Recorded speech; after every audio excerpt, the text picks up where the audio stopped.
wabarakatuh. Alhamdulillahirabbil alamin wassalatu wassalamu ala asyrofil anbiya'i wal mursalin sayyidina wa nabiyina wa maulana Muhammadin wa ala alihi wa sahbihi wa ibadihi ajmain amma ba'd.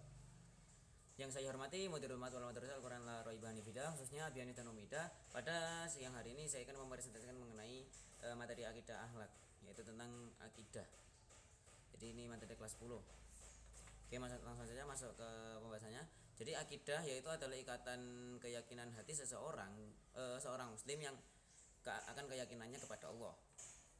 Nah, untuk mengenai dalilnya yaitu ada dua dalil, yaitu dalil nakli dan dalil akli.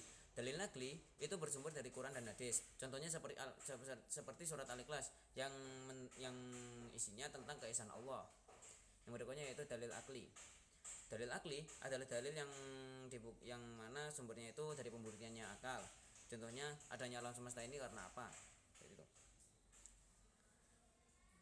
Nah, berikutnya yaitu mengenai Asmaul Husna. Jadi mengenai Asmaul Husna itu semestinya kita mesti tahu dan menghayatinya, menghayati sifat-sifat Allah yang yaitu yang memiliki 99 nama-nama yang indah atau kita sebut Asmaul Husna yang menggambarkan kesempurnaannya.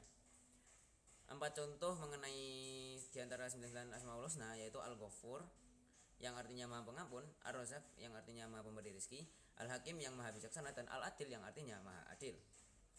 Next, tentang kita masuk ke pembahasan kitab, tentang kitab-kitab Allah. Nah, tanda kebesarannya kita masuk ke tanda kebesaran dulu ya. Untuk tanda kebesaran dari sekian dari yang isi akidah lah kalau kita bilang, itu adanya siklus air dan ekosistem. Jadi siklus air dan ekosistem adanya seperti kok bisa ada gimana? Nah, itu Allah alam. Yang menciptakan seperti yang kita tahu bahwa yang menciptakan yaitu Allah. Nah, kita masuk pembahasan syirik. Nah, untuk syirik ini dibagi menjadi dua macam. Jadi syirik itu secara bahasa itu sebenarnya adalah bersekutu kepada Allah yang dimaksud di sini. Nah, untuk syirik pembagiannya itu ada dua, yang besar dan yang kecil. Untuk yang besar itu secara logika ya kita bisa tahu sendiri bahwa syirik besar itu menyembah selain Allah seperti menyembah berhala dan lain-lain. Nah, untuk yang kecil itu ada dua macam yang akan saya sampaikan, yaitu mengenai riya. Jadi riya itu pamer seperti yang kita tahu. Jadi apabila kita punya barang baru kita pamer-pamer gitu. Terus yang berikutnya itu sum'ah. Nah, sum'ah itu kalau kita bilang itu kayak cari muka gitu, kayak mencari pandangan seperti itu. Oke, next mengenai malaikat. Nah, untuk mengenai malaikat ini kita mesti beriman kepada malaikat. Nah, malaikat sendiri apa itu? Apa itu malaikat? Malaikat adalah makhluk gaib dari cahaya yang selalu taat.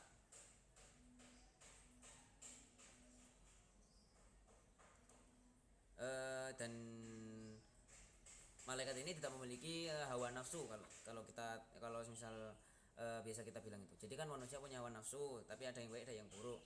Nah, kalau malaikat itu tercipta dari cahaya dan selalu taat dan tidak mempunyai hawa nafsu. Oke. Contohnya malaikat Jibril sebagai penyampai wahyu dan malaikat Ridwan sebagai penjaga surga. Next, mengenai kitab-kitabnya. Jadi kitab itu adalah petunjuk kitab adalah buku yang digunakan sebagai petunjuk hidup manusia. Kalau secara pengertian seperti itu. Nah, mengenai kitab itu ada 4 macam. Yang pertama yaitu kitab Zabur, yang kedua Taurat, yang ketiga Injil, dan yang terakhir atau yang semestinya kita tahu yaitu Al-Qur'an. Nah, dari masing-masing kitab itu dengan rincian, kitab Zabur itu diturunkan kepada Nabi Daud alaihi salam, dan kitab Taurat itu diturunkan kepada Nabi Musa. Lalu kitab Injil diturunkan kepada Nabi Isa alaihi salam, dan yang terakhir Al-Qur'an yang diturunkan kepada Nabi Muhammad, dan hingga saat ini dan hingga hari kiamat akan selalu ada. Next, mengenai iman kepada Rasul. Nah, iman kepada Rasul itu apa sih? Rasul itu apa? Siapakah Rasul itu? Nah, secara pengertian, Rasul adalah manusia pilihan yang menyampaikan wahyu dan menjadi teladan akhlak dan iman. Nah, berikutnya next mengenai akhlak kepada diri sendiri dan orang lain. Nah, untuk hal kepada diri sendiri dan orang lain itu bertujuan agar ya seperti yang kita tahu, agar kita itu ngerti batasan lah kalau kita bilang. Contohnya menjaga kebersihan. Kita saja kalau misal sama orang lain itu harus menjaga kebersihan, apalagi diri kita sendiri. Dan kalau diri kita sendiri kotor tapi lingkungan lainnya dibersihkan terlebih dahulu ya memang nggak ada salahnya. Cuman ya nggak enak dipandang. Nah, jadi kayak kurang ada akhlak itu. Yang berikutnya itu menepati janji. Nah, menepati janji bukan sekedar akhlak, tapi ya salah satu kewajiban kita. Jadi apabila kita punya janji, kita mesti menepatinya, dan juga itu juga sudah terhitung akhlak. Next, mengenai refleksi iman di era modern. Nah, jadi kita itu harus merefleksi kemajuan teknologi itu membuat kita itu dekat kepada Allah atau jauh kepada Allah. Oke, sekian presentasi saya mengenai akidah halal, mengenai